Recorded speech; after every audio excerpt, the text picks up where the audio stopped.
Сайн байцгаана уу эргэц та бүхэндээ энэ өдрийн мэдээг алтхан дэвшүүлж байна. DBS-ийн мэдээний албанаас орой бүрийн 19 цагаас бэлтгэн үзүүлдэг шинэхэн мэдээллийн хөтөлбөр эхлэх гэж байна. Үзэгч та бүхэн хөтөлбөртөө анхаарлаа хандуулна. Эхний мэдээ Дархан сумын засаг даргын хамын газраас санаачлан оюуны ирээдүйн сургуульд хог хаягдлын менежментийг сайжруулах хөтөлбөрийг хэрэгжүүлж эхэллээ. За өнгөрсөн хугацаанд Хоггүй дархан буюу Вестлес дархан төслийн хүрээнд Дархан улаан аймгийн оюуны ирээдүйн сургуульд хог хаягдлын менежментийг сайжруулах хөтөлбөрийг хэрэгжүүлж байна. Тус хөтөлбөрийн хүрээнд ханын зураг бүхий зааварчилгаа мэдээллийн болон байгуулж 5 төрлөөр англи ялгах зориулалттай хогийн савыг байршуулан хог хаягдлаа ангилдаг болон байгуулж байна. Багш ажилтнуудад хог хаягдлын талаар ойлголт, зөв ангилах зааварчилгаа бүхий сургалт, мэдээллийн арга хэмжээг зохион байгуулснараа онцлог байлаа. Сургуулийн нөхцөлд тохирсон хог хаягдлын менежментийг сайжруулах зөвлөгөө өгч байна. Энэхүү хөтөлбөрийн үр дүнд сургуулийн хог хаягдлын менежмент сайжрахаас гадна багш, ажилтан болон сурагчид англин ялгах, дахин боловсруулах талаар мэдлэгтэй болж зөв дадлыг хэвшүүлэн хог ангиллын булангаас хог тээвэрлэлт стандартын дагуу хийгдэх боломжтой боллоо. Мөн давхир хаягдал дахин боловсруулах үйлдвэрт хүрэгдэн эцсийн бүтээгдэхүүн үйлдвэрлэл ашиглагдах боломжтой юм а. Төрийн зүгээс хог хаягдлыг бууруулах чиглэлээр иргэдэд энэ менежментийг сайжруулах чиглэлээр мэдээлэл түгээх, бодлогын түвшинд бас судлалын шийдвэрүүдийг гаргах зэргээр үүрэг хүлээж байгаа бол жишээ дархан салбар байгууллагын хувьд бол иргэдэд хог хаягдлыг их усүдэр нь ялгаа ангилах, хог хаягдлыг цаашид эдийн засгийн эргэлтэнд оруулах чиглэлээр нөлөөллийн адвокаси үйл ажиллагаа зохион байгуулах энэ ажлуудаар бол хамтарч оролцоод явж байгаа. Өнөөдрийн хувьд бол яг хог хаягдлын талаар ерөнхий ойлголт, хог хаягдлын тухай хууль, хог хаягдлыг эдийн засгийн эргэлтэнд оруулахад өрхийн түвшинд, бид бүхэн албан тасалгааны түвшинд бас яаж ажиллах зохистой юм гэдэг талаар сургалт өнөөдөр оюуны ирээдүйн зохицуулалт бүх сургууль дээр зохион байгуулагдаж байна. Тэгээд цаашид жишээ дархан салбар байгууллагаас хэрэгжүүлж байгаа фэстивал дархан төслийг засаг даргын хамын газрын зүгээс бүх талаараа дэмжиж ажиллахаас илэрхийлээд явж байна гэсэн. Дархан сум, дархан хог тээврийн газар, жишээ дархан салбар байгууллага хамтарсан хоггүй дархан төслийг хэрэгжүүлж байна. Энэ төслийн хүрээнд эхний үе шат нь болохоор өсвөрийн хүүхдүүд буюу энэ 10 жилийн сурагчдаар зориулсан хөтөлбөрийг эхлүүлээд байж байна. За энэ юу вэ гэхээр од цогцлбор сургуулийн Б байран дээр хог хаягдлын тухай буланг тогтчуулах, сургалт нөлөөллийн ажлыг авах ажил байгаамаа. За тэгээд энэ маань энэ буланг тогтчуулснаар тухайн сургуулийн сурагчид маань хог хаягдлыг ангилж сурах бөгөөд мөн багш ажилтны дунд сургалт семинар орсноороо бас энэ нөлөөллийн ажил маань илүү идэвхтэй өрнөх ажил болж байгаамаа. Цаашлаад бусад бүх сургуулиуд дээр энэ хөтөлбөрийг үргэлжлүүлж явна. Мөн албан байгууллага аж ахуйн нэгжүүдээр бас уриалга гаргаж хамтарч ажиллах тийм хөтөлбөрүүд бас байгаа. Эрхэм дүүнерт сурагчдаа уриалгахад бол энэхүү булангаар дамжуулаад хог хаягдлын тухай ойлголтыг аваад мөн багаас хамтдаа хогоо ангилж сурах зөв дадал хэвшицгээе гэж уриалж байна.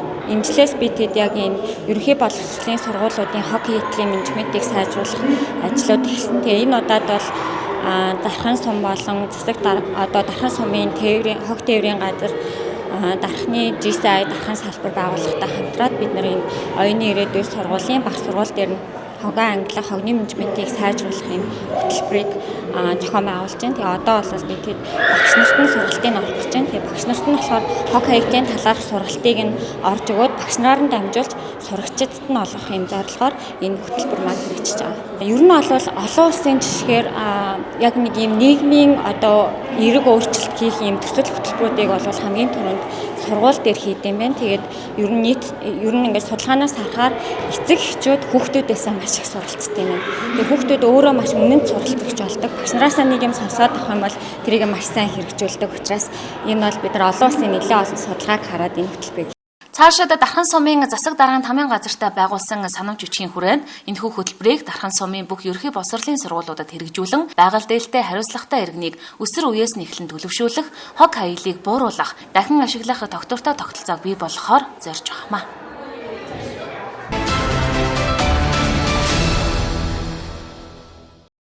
Хөтөлбөр үргэлжлэн та бүхэндээ хүрж байна. Дараагийн мэдээг танилцуулъя.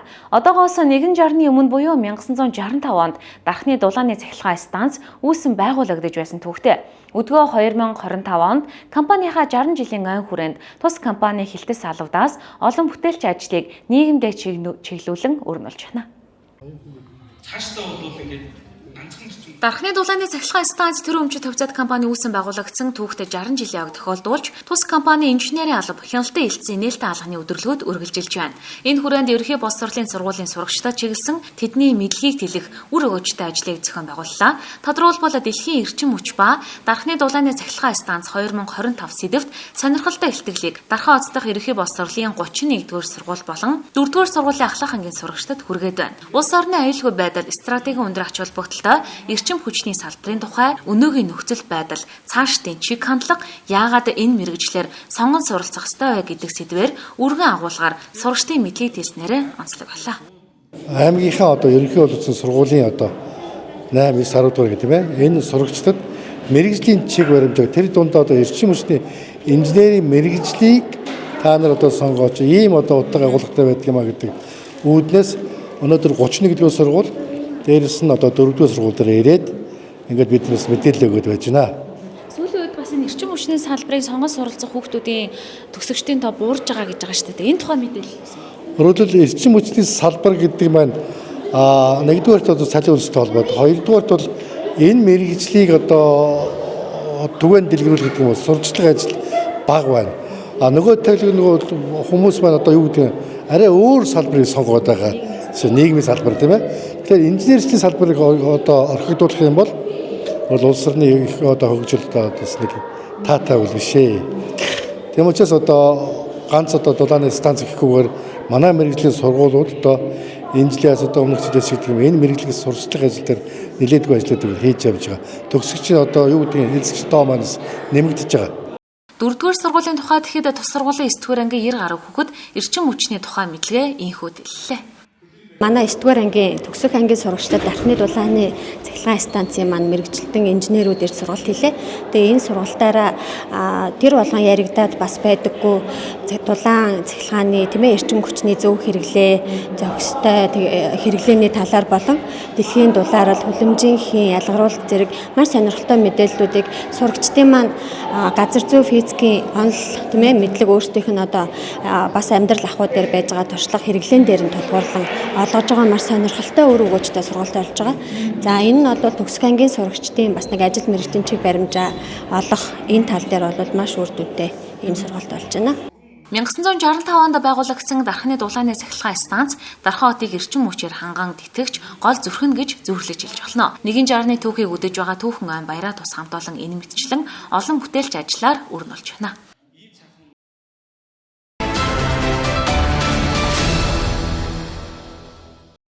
Дархан аймгийн хүүхэд гэр бүлийн хөгжил хамгааллын газар болон эрүүл мэндийн газартай хамтран өсвөрийн эмч клубээр дамжуулан өсвөр насныханд эерэг нөлөөллийг бүрдүүлэх хөтөлбөрийг хэрэгжүүлж эхэллээ. Судалгаагаар өсвөр насныхны сэтгэл зүйд үе тэнгийнхнийхэн нөлөө маш өндөр байдгийг тогтоосон байдаг. Иймээс үе тэнгийнхэндээ нөхөн өрчхүүн эрүүл мэндийн тухай мэдлэг мэдээллийг түгээх 502 сурагч буюу өсвөрийн эмч хүүхдүүдийг Дархан аймгийн хэмжээнд бэлтгэж эхэллээ. Аймгийн хэмжээнд үйл ажиллагаа явуулж байгаа ерөнхий боловсролын сургуулийн 7-оос 11-р ангийнханд эрүүл мэндийн болон эрслээс өршин сэргийлэх тусгай хөтөлбөрөөр дамжуулан үе тэнгийн сурагч багш бэлтгэх 2025 оны сургалтын үйл ажиллагаа аль бие усаар эхэллээ. Эдгээр сурагчид эрүүл мэндийн газрын дэргэдэх өсвөрийн эмч клубээр дамжуулан эрүүл мэндийн боловсрол олгох сургалт нөлөөллийн үйл ажиллагаанд хамрагдана. Хүүхэд өсвөр үеийнхнийг эрүүл мэнд болон зан үйл сурахад тэд нөлөөлөх юм а. Гэт энэжлийн зорилго болохоор нөхөн үржгүй эрүүл мэнд эрүүл мэндийн хүүхдийн эрүүл мэндийн боловсролыг дээшлүүлэх дээрэс нь өсвөрийн эмч клубыг аймгийн хэмжээнд ажилуулах зорилгоор энэ сургалт явагдаж байгаа.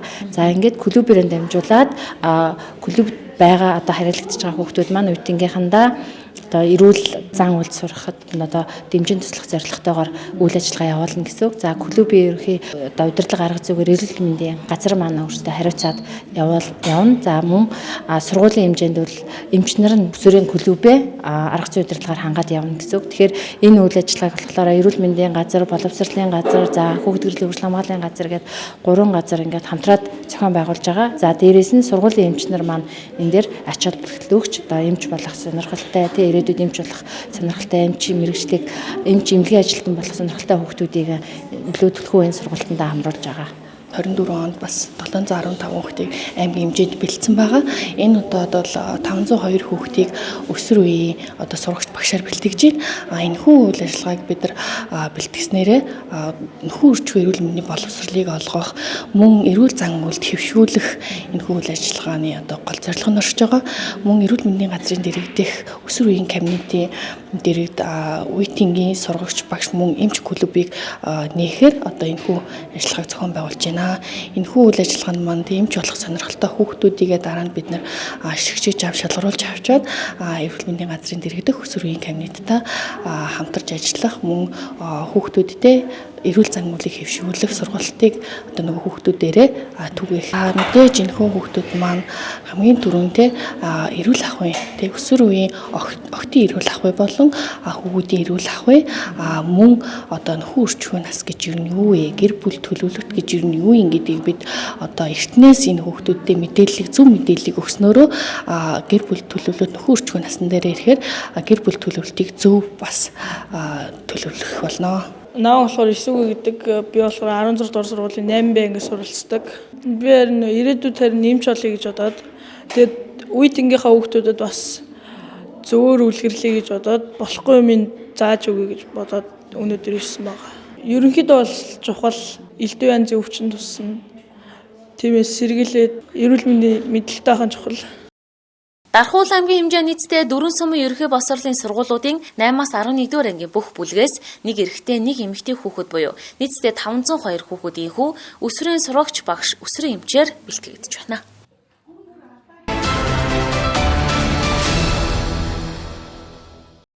Дараагийн мэдээ.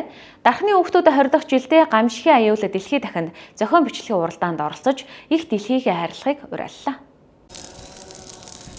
Дэлхийн эрсдлийн үнэлгээний тайландаа тодорхойлсноор дэлхийн хэмжээнд жилд тохиолдох гамшигын тоо 2015 онд 400 орчим байсан бол 2030 он хүртэлх хугацаанд энэ тоо 40% өсөх хандлагатай байгааг анхааруулж байгаа.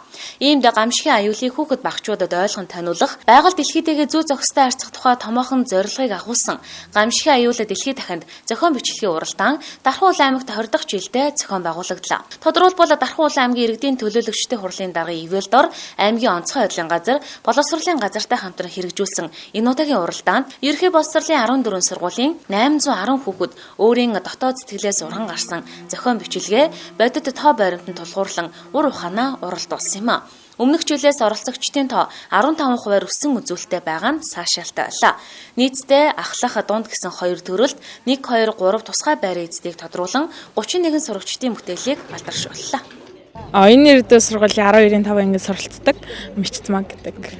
Яг тодорхой бас сэдв заагаагүй яг нөгөө гамшигт ингээд тохиолддог ерөнхий бүх зүйлүүдийг ер нь дурдж бичсэн. Ер нь өмнөх жилүүдэд ер нь байнга оролцож ирсэн. Байгаль ихтэйгээ бас зөв харьцаж хайрлж байгалийн нөгөө эрсдэлд гамшигаас хамгаалах хэрэгтэй.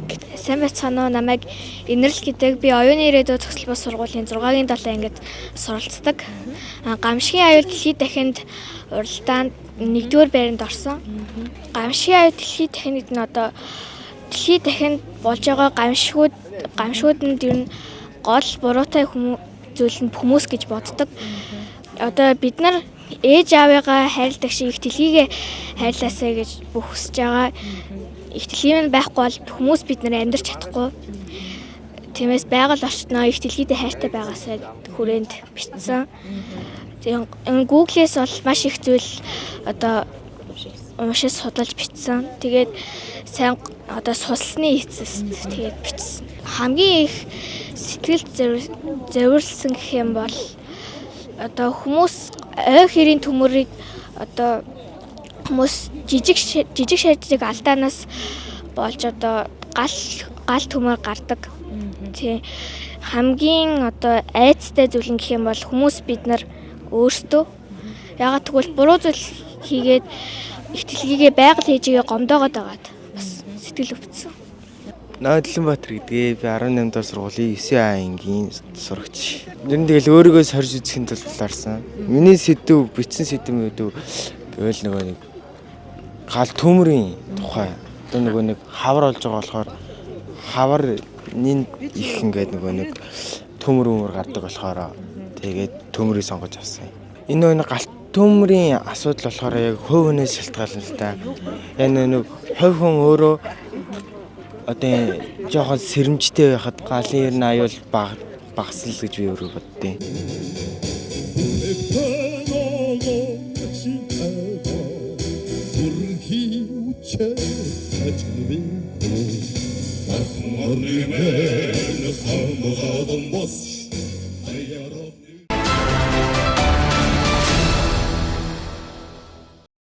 Дараагийн мэдээ хүнд хэлбэрийн hemifacial spasm оншны өвчнөөр шаналж байгаа Дархан Улаан аймгийн 18 дугаар цэцэрлэгийн Ахмад багш оюун чимэг багшийг хүнд өвчнөөс нь салах хандиван аянд нэгтгийг уриалж байна. Мэдрэлийн гурвалсан эмгэгийн улмаас өвчний оншийг сонсоод байгаа учраас яралтай хугацаа алдалгүй бүгд найрамдах хятад ард улсад 100 сая төгрөгийн тархины хаалганд орох шаардлага үүсэж байна. Давгийн оюун чимэг багш сургуулийн өмнөх боловсролын байгууллагад ажиллах хугацаанд 10-аад ангийг төгсгөж нийтдээ 400 гаруй хүүхдүүд сургуулийн өмнөх боловсролд эзэмшүүлсэн арга зүйч шилдэг багш нарын төлөөллөө. Түүнийг энэхүү хүнд өвчнөөс нь салгахын тулд түүний хамт олон ажиллаж байсан цэцэрлэгэн найз нөхөд хамтран цэцэгч нар нь хандиван аяныг өрнүүлж байна. За эрхэм үзэгч та бүхэндээ нэг хандиван аянд уриалж энэхүү мэдээллийг хүргэж байна. За тэгэхээр миний хажууд сууж байгаа энэ эмэгтэйгийн тухайд Монгол улсад сургуулийн өмнөх боловсролын байгууллагад өөрийн амьдралын 40 орчим жилийг бол хүүхдүүдийн төлөө зориулж ажилласан юм эрхэм Ахмад багш нарын төлөөлөл за харамсалтайгаар бол энэ олон жил ажилласны дараагаар 2018-19 оноос эхлээд нэг юм мэдрэлийн юм саажилтын шинж тэмдэг илэрч эхэлсэн. За гисэн эдгээр багш бол ажлаа үргэлжлүүлж хийж исэн байна. За харин одоо бол яалтчгүй 100-аас 120 сая төгрөгийн яаралтай хагалгаан хятад улсад очиж орохгүй бол за оюун чимэг хичээл маань эрүүл мэндэд бас юм сөрөг нөлөө болох юм одоо таагүй мэдээ дуулцсан байгаа. За мэдээж боловсролын салбарт олон жил ажилласан хүний цалин хүсний хэмжээ хэдэн төгрөг байдаг билээ. Өнөөдөр эдийн засгийн одоо байр байдал ямар байдгийг надаар хэлүүлэхгүй бол Монголын ард түмэн мэдж байгаа. Тэгэхээр оюун чимэг хичээл эрүүл саруул болох энэхүү хандиван аянд бол яалтчгүй ийм их хэмжээний мөнгө хэрэг болсон учраас цэгэр лекцээр дамжуулан үзэгч та бүхэндээ хандиван аянд уриалж энэхүү мэдээлэл бэлтгэж байгаа маа. Та болоос 40 орчим жил боловсролын салбарт хүүхдүүдтэй шуугиж ажилласан байна. Хизээнээс одоо ямар шинж тэмдгээр өвчин анх илэрсэн бэ? Одоо яг таны өвчний гол онш нь бол юу вэ? За би болохоор 87 онд одоо сургууль төгсөж ирээд Төмөр замын улсын цэцэрлэгт 2 жил ажиллаад тэгээд 90 оноос эхлээд одоо улсын тэргүүний 18 дугаар цэцэрлэгт сургуулийн өмнөх боловсролын хүмүүжүүлэгч багшаар одоо бүлэг дааж ажиллаад 37 дахь жилдээ ажиллаад 2024 онд одоо гавьяаныхаа амралтанд гарсан. Одоо эхлээд зүүнүүд ингээд зүгээр жоохон татаад байдаг байсан 18 оноос эхлээд.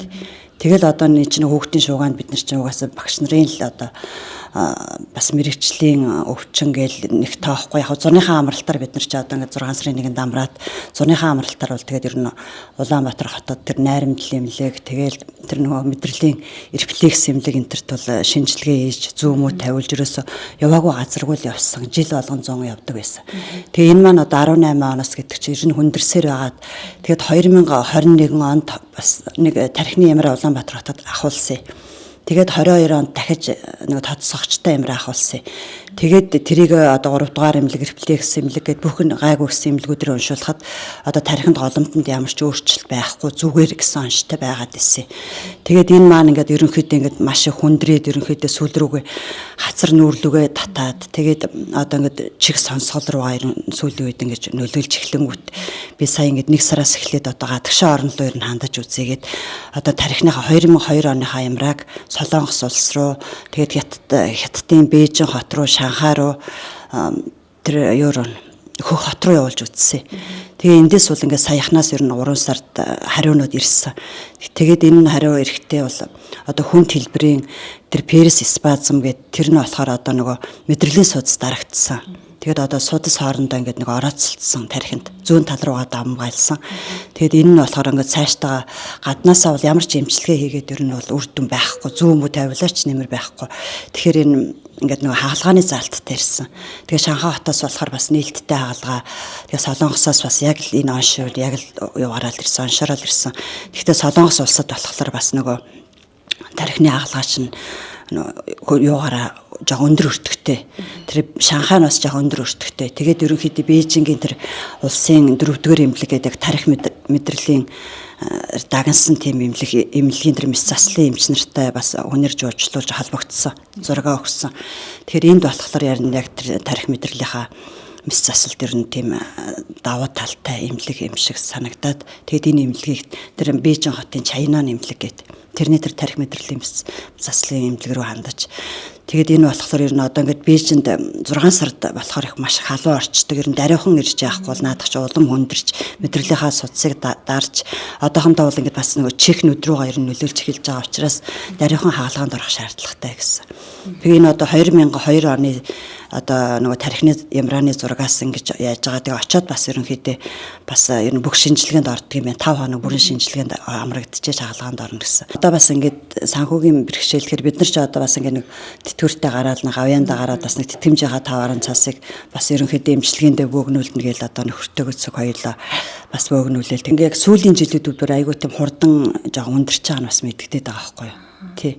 Тэгэл ерөнхийдөө ингээд зүүн муу тавиулахаар нэг хэсэг нь жоохон гайгүй болдог. Тэгэл буцаал татдаг. Тэгээд энэ таталт нь болохоор ингээд нэг шүн бас унтаж муутахад бас их нөлөөтэй.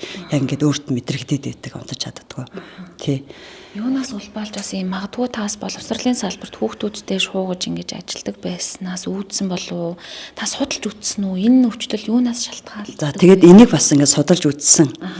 Тэгэхээр ер нь нэг тархины судас нарийнсан тай холбоотой юм байлээ. Тэгэхээр би бас яг хүүхдийн шууганд гэж бол бас тэгж хэлж чаддаггүй. Одоо ийм сайхан гэгээхэн цагаахан ийм сайхан газар ажиллаж одоо ингэж 37 жилиг бас ийм сайхан өргөөнд одоо энэ цаас шиг цагаан хүүхдүүд дунд ингэж бас өнгөрөөсөндөө бас маш их баяртай байдаг тий.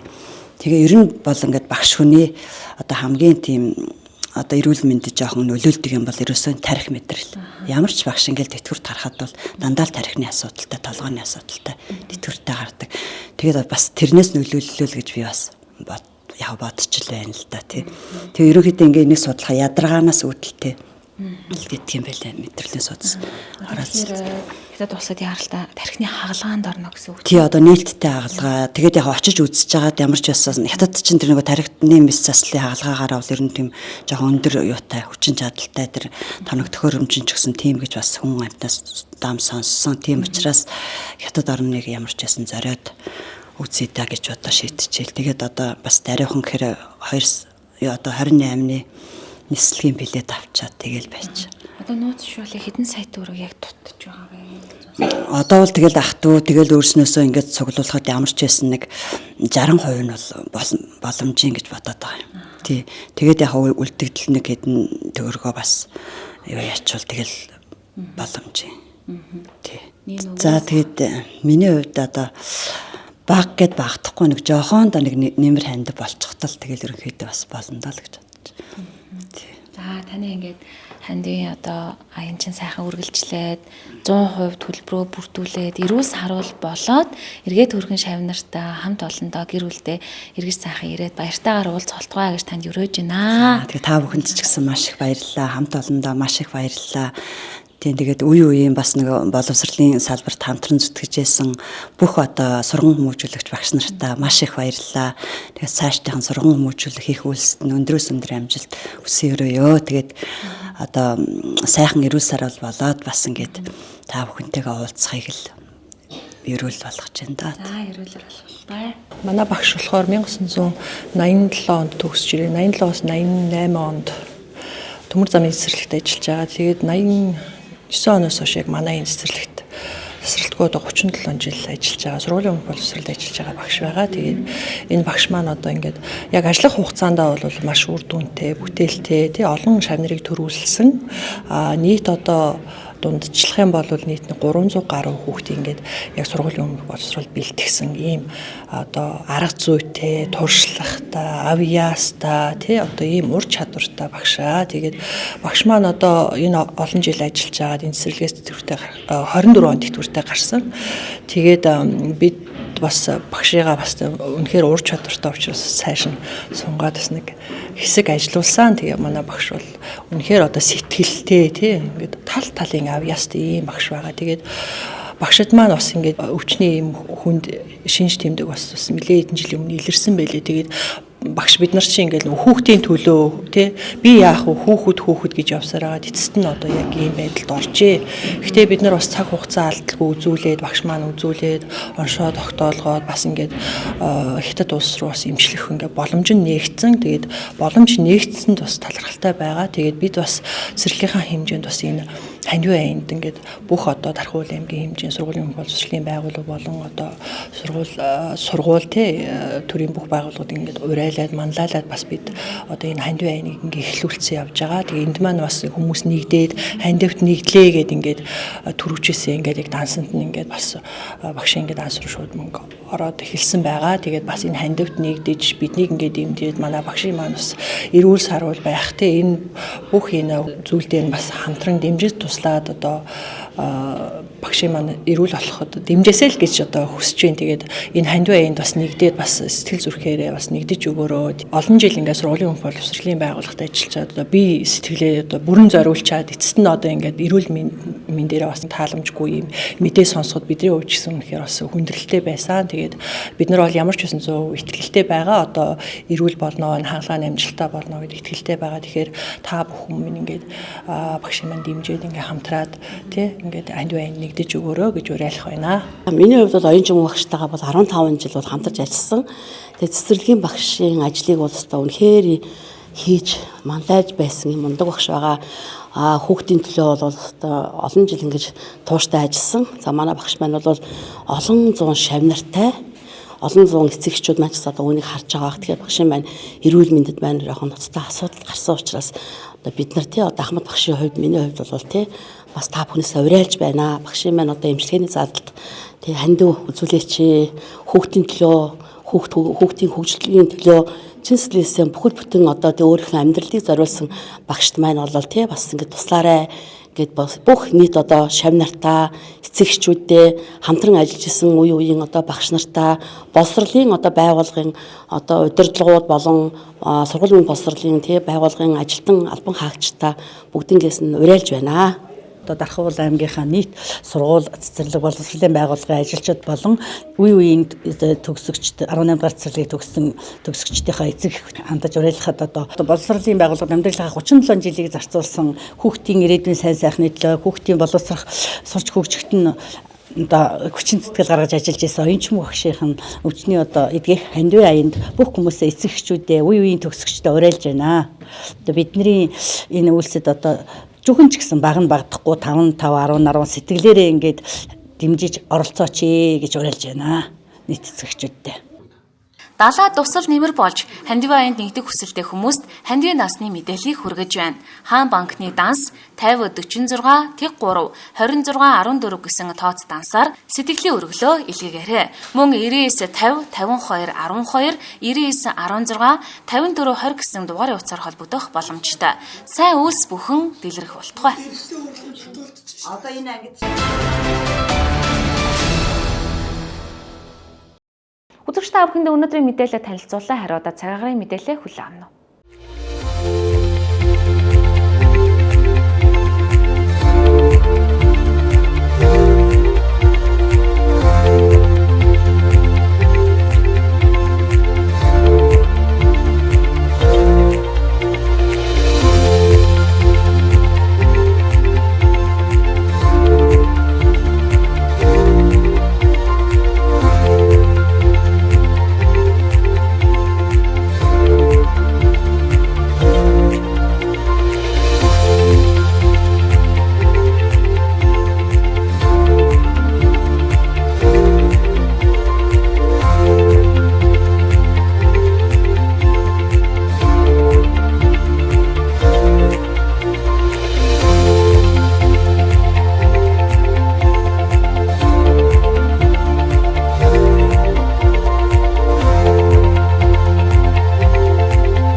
TBS-ийн мэдээний албанаас эрхлэн бэлтгэдэг мэдээллийн хөтөлбөрийн ээлжид дугаар энэ дөрөв өндөрлөж байна. Анхаарлаа хандуулсан үзэгчдэд баярлалаа. Маргааш шинэхэн хөтөлбөрөөрөө эргүүлцээ. Баяр та үзэгчдээ.